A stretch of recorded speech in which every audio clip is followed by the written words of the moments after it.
Guys, let's go to Austin. Number 7, Texas, hosting BYU, 2:30 p.m. on ABC. The Longhorns are 17.5-point favorites as of recording this. Now, if you're like Trey, who in our group text went, "What? Texas and BYU made the cut?" Allow me to at least explain the case for why this is one of those games that you should have your eyes on.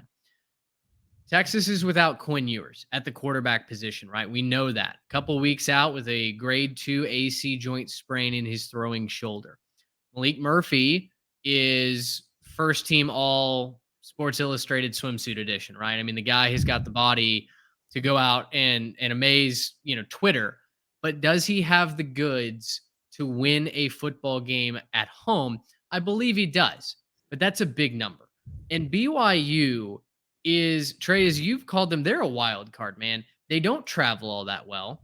They're not that consistent. But when you look at their individual player position groups, they've got talent. This is not an untalented team. This is a physical team. It's an older team and an experienced team.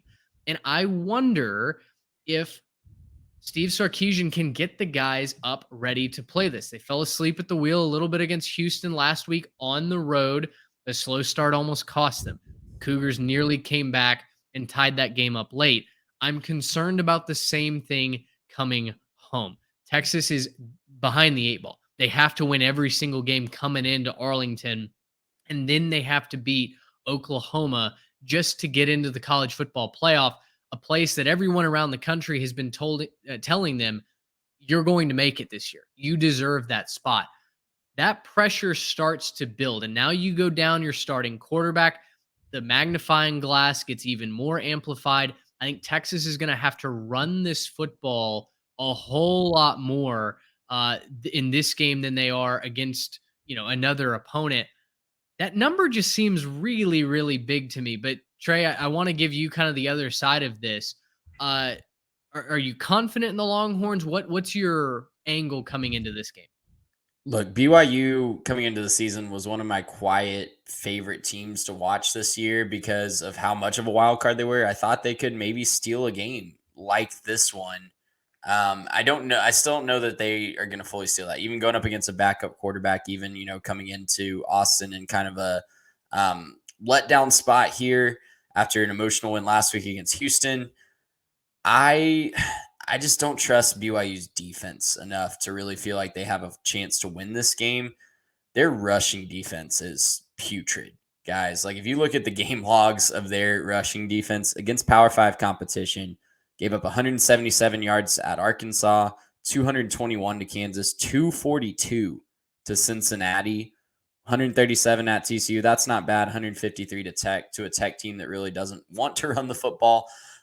So it's not pretty when teams commit to the run against this BYU Cougar team. And I think the story of this game is going to be the Texas running backs. I think they're going to run. It's going to look a lot similar to the Kansas game a few weeks ago. And that's why I'm a little nervous to pick the Cougars here.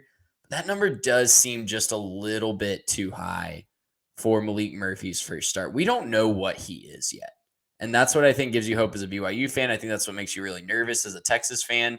He's looked great at practice. He's looked great in the spring game. You mentioned he's like swimsuit model edition, first overall draft pick, right? But we haven't seen it in a game when the pressure's on and he has to carry his team and keep their playoff hopes alive. So it's not the best defense that he's going up against. I think it's a good game for him to kind of get his feet wet, but I'm a little nervous to let him lay 17.5. Mm-hmm. Garrett, you look at the Jimmies and the Joes here, and we've highlighted Malik Murphy, obviously, for Texas, but on the BYU defense, there haven't been a lot of stallions this year, right? But in 2 cases, there are guys that I think the Texas coaching staff has to be really concerned about. That's Tyler Beatty, the defensive end, and Jacob Robinson, who has been picking balls off left and right. Yeah, no, you're right. And I mean, if they had a couple stallions on the defense, they could know what plays the opponents were running. But neither here nor there. It's not been the best year for BYU. And Trey, you're just talking about it with the run game for Texas. BYU is giving up 150 on the ground, so they're going to have to make up something. And I don't think that at this point in the season, it's going to be in your run defense. I think they're going to have to do something in their pass defense. And I mean, you're right. It's Malik Murphy. It's his first start. I think there is a difference between getting thrown into the game and then all of a sudden, oh my gosh, I don't know what the situation is. I wasn't prepping to be the starter. What plays can we run? Talking about it, scrambling a little bit versus having a whole week to say, okay, what do you feel comfortable with? What plays do you like? What plays do you feel like are the best suited for you and your skill set? And so I think that he's going to come out here and have a lot better of a game. But if a guy like Tyler Beatty can get in the backfield, if he can, maybe affect it a little bit, not even get the sack, just get some hurries, right? And maybe just put some quarterback pressures on him. Maybe forces a bad throw, maybe forces some mistakes early, then this could be the formula for BYU actually pulling this one off. I'm not necessarily going to say that I think that happens, but that is the formula for BYU. Their formula is pressuring Malik Murphy, getting in his face, trying to pressure him. Everything that they talked about in practice, we just throw that out because none of that's working anymore. And then we got to kind of think about, okay, well, are we just going to be one-dimensional and run the football so that they can focus on that?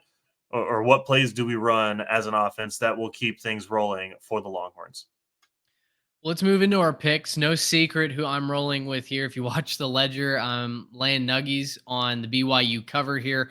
I'm going to take the Cougars plus the points. I just don't know that Texas wins by that many points. It seems a little high to me, so I'm going to go with the road team.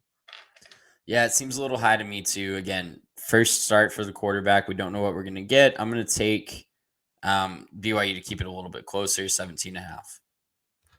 I think that we do know what we can get. I think what we're going to get is a much improved Malik Murphy and a strong run game from Texas. They don't have to win in the air in this game. And we were just talking about it and making the case for BYU. We're going to take that out of the equation if we're Texas, right? We're saying, no, we're not going to let our quarterback make mistakes. We're going to give him quick sit downs. We're going to give him easy completion, high percentage throws. And we're just going to let, Jonathan Brooks and company, they're going to take over. They're going to run the football. And I think this is one that Texas can control, right? When Texas runs the football and has a balanced offense, they really click and things are humming. It's when you take something away that they have a problem. I don't believe that BYU's defense can take something away on the road. I'm taking Texas minus 17.5. I think this is a blowout. I think that they know that they need to keep winning. I think they know that if they're going to make the playoff, they got to win one against Oklahoma and Arlington, and they have to be real convincing the rest of the way. And so I think that they're on. I think that they're sharp, and I don't think that there's going to be that much of a drop-off with Malik Murphy this week.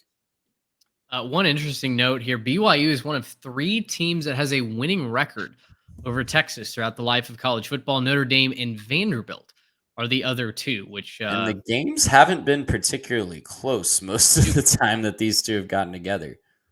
It's very, very true. So probably a different story in Austin this week, but at least something worth knowing. You can amaze your friends at the water cooler later this week. Gracious, how about